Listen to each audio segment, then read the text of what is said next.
Bom, quero saudar aqui a todos com a paz do Senhor Jesus, dando continuidade aqui à Carta de Gálatas, né, a parte 4.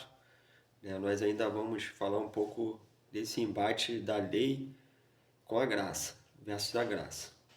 E vou ler aqui alguns versículos somente, esse vídeo vai ser curto, e posteriormente farei mais um, o último, que será a última parte a respeito dessa carta.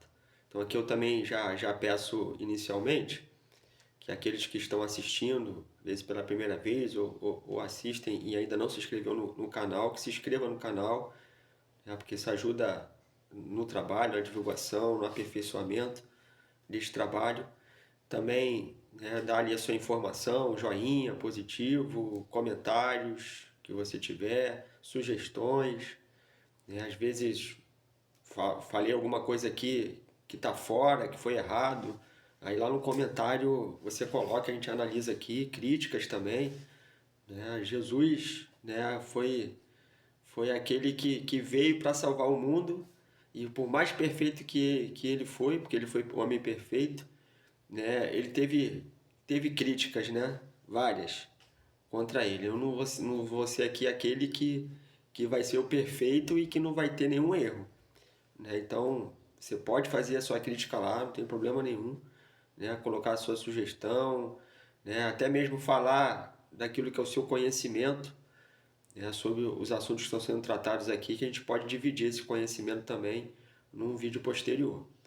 Então, nós vamos ler aqui o versículo, capítulo 4 da carta de Gálatas. Eu vou ler aqui do versículo 4 ao versículo 7. Mas vindo a plenitude dos tempos, Deus enviou seu Filho, nascido de mulher, nascido sob a lei. Então nós já vemos aqui continuidade a respeito da lei. Apesar do Senhor Jesus, ele ser o Filho de Deus, ele vir ao mundo, né, ele veio ao mundo da forma que todos nós viemos, né, nascido de uma mulher. Tá certo que ele foi concebido pelo Espírito Santo. Não houve interferência do homem, né, quando ele foi concebido. Já desde o ventre da sua mãe, né, Maria, assim também como o seu primo João, também na mesma época, né, também Isabel estava grávida de João. Né, eles já tinham desde o ventre, né, a operação do Espírito Santo na vida deles. Podemos dizer aqui que eles já eram batizados com o Espírito Santo desde o ventre. Antes da concepção ali, se formando, eles já eram batizados com o Espírito Santo. Nós vemos que foi necessário, né, que Jesus viesse dessa forma, como homem. A plenitude dos tempos fala do momento, no meio do tempo cronológico do homem, houve esse momento que Deus Pai, no seu projeto, ele marcou para que o seu filho viesse ao mundo nascido de mulher. Houve, né, sinais no céu, né, um sinal no céu que mostrava aonde ele nasceria. Né? Houve profecias mostrando para esse tempo. Na verdade, Daniel, o profeta Daniel, ele narra ali o momento, até mesmo a data que Jesus ele nasceria, ele viria. É só estudar lá um pouquinho o livro de Daniel que nós vamos encontrar isso. Uma outra oportunidade aqui eu posso falar a respeito disso. Então estava marcado no tempo do homem esse momento que é chamado a plenitude dos tempos, né? Porque é o momento em que o Salvador ele vem ao mundo para salvar o homem, para trazer a bênção do perdão aos nossos corações, nos libertar do pecado e da morte. Então, esse tempo marcado, e ele veio e se seguiu como a lei ordenava. Né? Nasceu, os ritos que eram feitos foram feitos. Ele, quando por volta de 12 anos ali, que era a idade em que se atingia a maioridade ali naquele tempo, né? Ele fez os atos também que eram concernentes à lei, e na verdade Jesus ele cumpre toda a lei, ele mesmo fala isso. Ele veio e cumpre toda a lei, porque era necessário também que ocorresse isso, que ele fizesse isso. Então ele não foi uma pessoa fora do seu tempo, fora daquilo que era a religiosidade da época, né? Ele seguiu tudo aquilo ali, né? Questão familiar, cultural.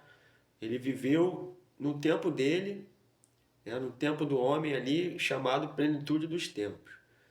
Vamos continuar aqui, né? Para remir, por que que ele veio? E foi nascido sob a lei, né? Para remir os que estavam debaixo da lei, a fim de recebermos a adoção de filhos. Eu vou continuar aqui. Porque sois filhos, Deus enviou aos nossos corações o Espírito de seu Filho que clama Abba, Pai. Assim que já não és mais servo, mas filho, e se és filho, és também herdeiro de Deus por Cristo. Então, que coisas importantes aqui. Era necessário que ele viesse dessa forma para que ele pudesse cumprir a lei e para que ele levasse ali, né, fosse o último ato, vamos dizer assim, né, do homem sobre a lei. Foi aquilo que ele carregou, que ele levou.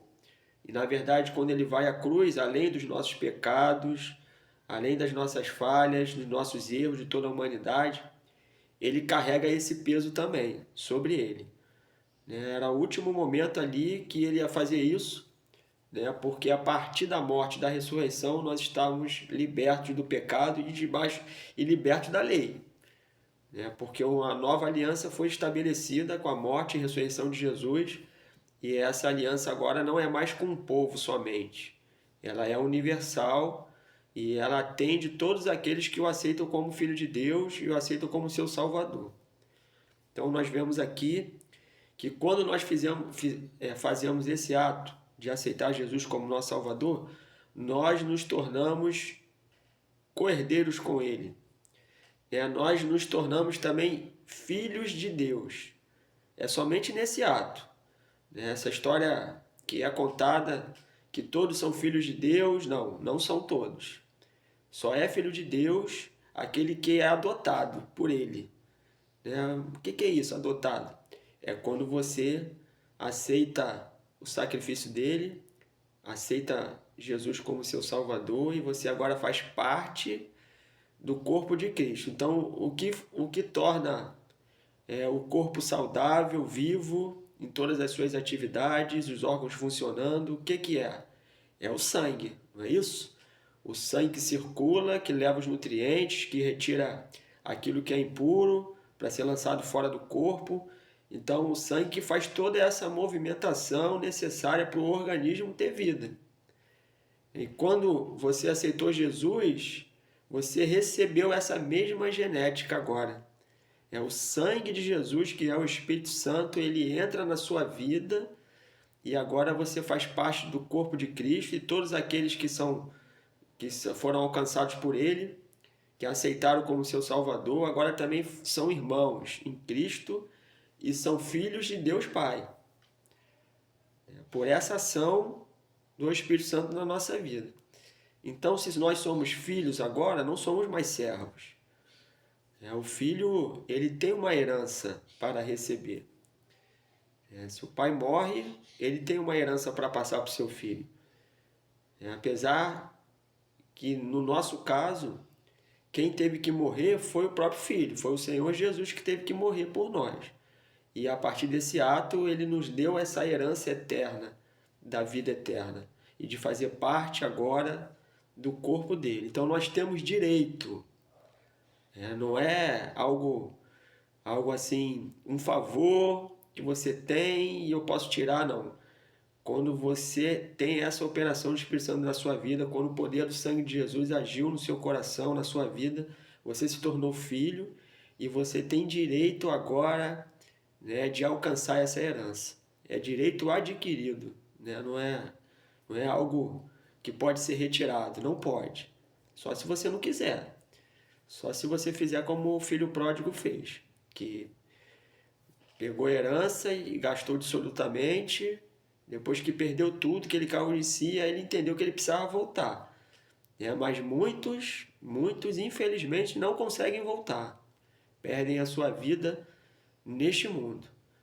Se por acaso é o seu caso, Né? Você por acaso passou no YouTube, viu o vídeo, começou a assistir e está ouvindo essa mensagem?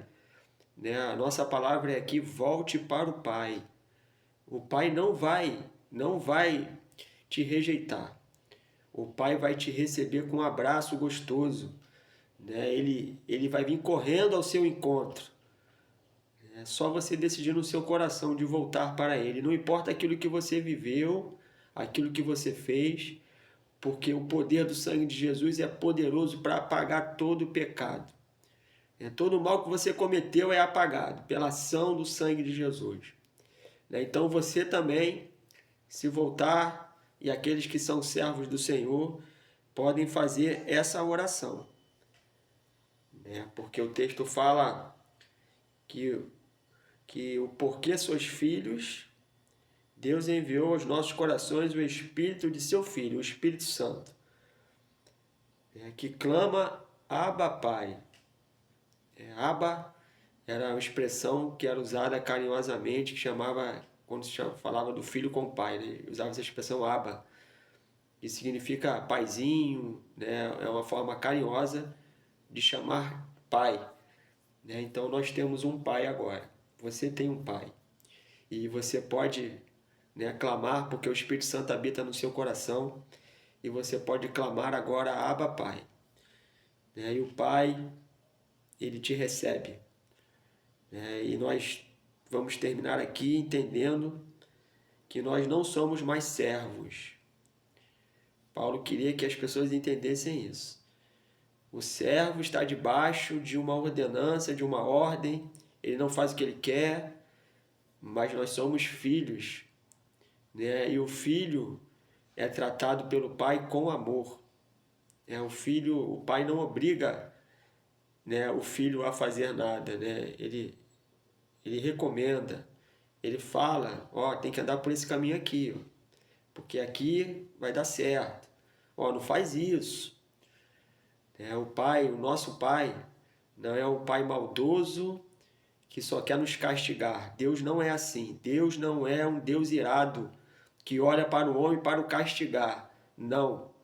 Deus é o nosso Pai amoroso, que olha para nós com olhar de amor, de ternura, reconhecendo as nossas fraquezas, porque o Senhor Jesus veio como homem. Ele sabe das nossas decepções na nossa vida, das nossas tristezas, e Ele quer consolar, quer nos confortar, quer nos ajudar a caminhar, nos colocar de pé. Essa é a função do Pai. O nosso Deus é um Deus amoroso. Apague isso da sua mente. O Deus irado, não existe um Deus irado contra o homem. A ira é um sentimento que traz coisas ruins. E Deus, ele é bom. Ele não tem esse sentimento no seu coração. O Senhor Deus é um Deus amoroso e Ele te ama. Então nós deixamos aqui, esse momento, essa reflexão, e já no próximo vídeo nós vamos encerrar aqui esse momento, essa carta. Então eu deixo aqui a paz do Senhor Jesus.